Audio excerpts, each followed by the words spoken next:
নমস্কার, আমি তান্ত্রিক জ্যোতিষ মা জয়া বলছি। আজকের বিষয়টি হলো যে আপনার মনের মানুষকে ফিরে পাচ্ছেন না, আপনার মনের মানুষ আপনার থেকে দূরে সরে গেছে। এক কথায় যাকে বলে বশীকরণ।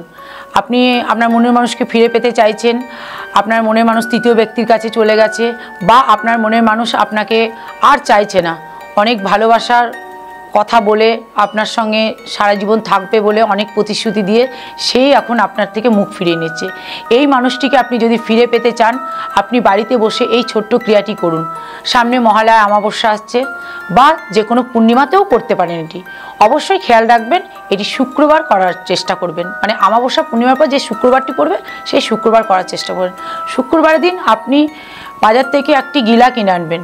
সেই গিলাটি আপনি একটি কাচের গ্লাসে জল নেবেন। সেই জলের মধ্যে মোটামুটি 24 ঘন্টা, যতক্ষণ পূর্ণিমা বা অমাবস্যা লেগে থাকবে ততক্ষণ, মানে যদি পূর্ণিমা অমাবস্যা করেন শুক্রবার পড়ে যায় তা শুক্রবারই করবেন। যদি পূর্ণিমা অমাবস্যাতে শুক্রবার না পান তাহলে পূর্ণিমা অমাবস্যা পরে যে শুক্রবার পড়বে সেই শুক্রবার করবেন। সেই গ্লাসে, কাচের গ্লাসে জলের মধ্যে আপনি গিলাটি রেখে 24 ঘন্টা রেখে দেবেন। 24 ঘন্টা রাখার পর আপনি গিলাটিকে তুলবেন। তোলার পরে সেই গিলাটির ওপরে আপনি আপনার পার্টনারের নামটি লিখবেন, যাকে আপনি আপনার ফিরে পেতে চাইছেন আপনার জীবনে। অবশ্যই লিখবেন আপনি সবুজ কালি দিয়ে। লেখার পরে সেটিকে একটি লাল ন্যাকড়া দিয়ে বা লাল রুমাল দিয়ে আপনি বাঁধবেন। বেঁধে কোনো অসুস্থ বা বট গাছে ঝুলিয়ে দিয়ে আসবেন আপনার পার্টনারের নাম করে। এটি করুন, অবশ্যই করবেন। তার শুক্রবার, যদি 24 ঘন্টা ভিজিয়ে রাখেন, শনিবার আপনি এই ক্রিয়া ঝুলিয়ে দিয়ে আসবেন।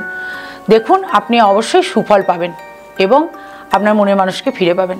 নমস্কার, ভালো থাকবেন।